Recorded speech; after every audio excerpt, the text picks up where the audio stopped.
జనగామ జిల్లా లింగాలగనపురం మండలంలోని వడిచెర్ల గ్రామం నందు బీఆర్ఎస్ పార్టీ మండల అధ్యక్షుడు బస్వగాని శ్రీనివాస్ ఆధ్వర్యంలో మీడియా సమావేశం నిర్వహించారు. ఈ కార్యక్రమానికి ముఖ్య అతిథిగా స్టేషన్ గన్పూర్ మాజీ ఎమ్మెల్యే తాటికొండ రాజయ్య పాల్గొన్నారు. గన్పూర్ నియోజకవర్గంలో ఒక ప్రత్యేకత సంచరించుకున్న ఈ ఎలక్షన్లు ఒక నమ్మక ద్రోహానికి, విశ్వాస ఘాతకుడికి, ఇంటి దొంగ, నమ్మక ద్రోహి, నయవంచనకు ప్రతిరూపమైన కడియం శ్రీహరి గారికి, తెలంగాణ ఉద్యమకారుడు, అదేవిధంగా మాదిగ బిడ్డ డాక్టర్ సుధీర్ కుమార్ గారికి మధ్యలో జరుగుతున్న ఎన్నిక. నా బిడ్డకి ఎంపీ టికెట్ ఇస్తారట, నాకు మంత్రి పదవి ఇస్తారని చెప్పేసి ఆఫర్ చేస్తున్నారు. ఏం చేయాలి, నేను పోను అని చెప్పేసి జోక్ చేసినట్టు అది కూడా చెప్పిండు ఆయన నోటనే. తర్వాత అందరు కలిసి ఆయనతో మాట్లాడి కన్సల్ట్ చేసి అట్లా పోద్దు నువ్వు సీనియర్ నాయకుడు అని చెప్తే ఉన్నట్టే ఉండి నమ్మబలికి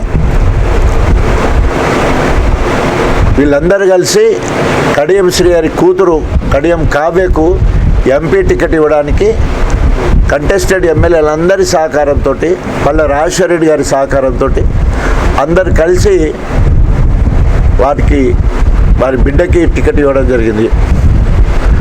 వాళ్ళిద్దరూ ఇక్కడ కడియం శ్రీహరి ఇప్పుడు ఎమ్మెల్యే, తర్వాత ఎంపీ అభ్యర్థి.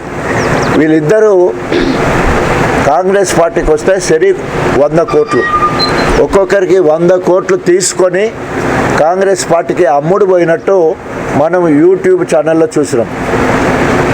కడియం శ్రీహరి ఏం బతుకునేది తూ అంటున్నారు. ఎందుకంటే ఇటు అటు తీసుకొని, ఇటు బీఆర్ఎస్ పార్టీలో తీసుకొని అటు కాంగ్రెస్కి అమ్ముడు పోయి నీ వృద్ధాప్య వయసులో నీ రాజకీయ అంతం కావడానికి నువ్వే గోతి దువ్వుకున్నావు. కేసీఆర్ మాటలో చెప్పాలంటే రాజకీయ భవిష్యత్తుకు సమాధి కట్టుకున్నాడు.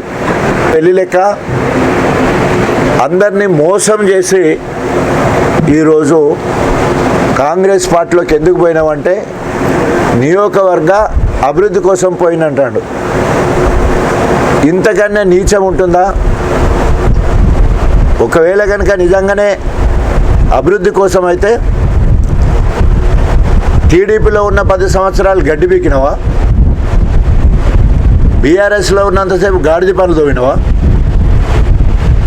10 సంవత్సరాలు నువ్వే ఉన్నతమైన స్థానంలో ఉన్నావు కదా. అప్పుడు చేయని అభివృద్ధి ఇప్పుడు ఏం చేస్తావు? What is your manifesto mister Kadiyam Srihari? నీ ఎజెండా ఏంటి?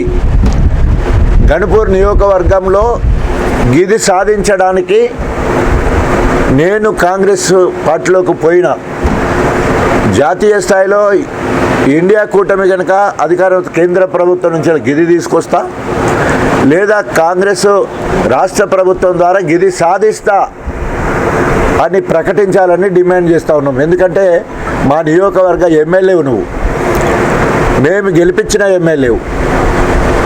మాకు నమ్మకం ద్రోహం చేసి పోతున్నప్పుడు హేతుబద్ధమైన కారణం చూసిపో. నేను కాంగ్రెస్ పార్టీలో ఉన్నప్పుడు కాంగ్రెస్ పార్టీకి ఎమ్మెల్యే పదవికి రాజీనామా చేసి తెలంగాణ జెండా పట్టుకొని తెలంగాణ ప్రజల ఆకాంక్ష తెలంగాణ రాష్ట్రం కోసం నేను పోయినా. ప్రజలు నన్ను అంగీకరించేళ్ళు, 33,000తో నన్ను గెలిపించేళ్ళు. ఇప్పుడు నీకు సిగ్గు శరం ఉండేది ఉంటే గెలిచిన బీఆర్ఎస్ పార్టీకి ఎమ్మెల్యే పదవికి రాజీనామా చేసి నువ్వు మళ్ళీ నిలబడి గెలువు. నిజంగానే నువ్వు శుద్ధపూసవైతే నీతి నిజాయితీ గురించి మాట్లాడుతున్నావు కదా.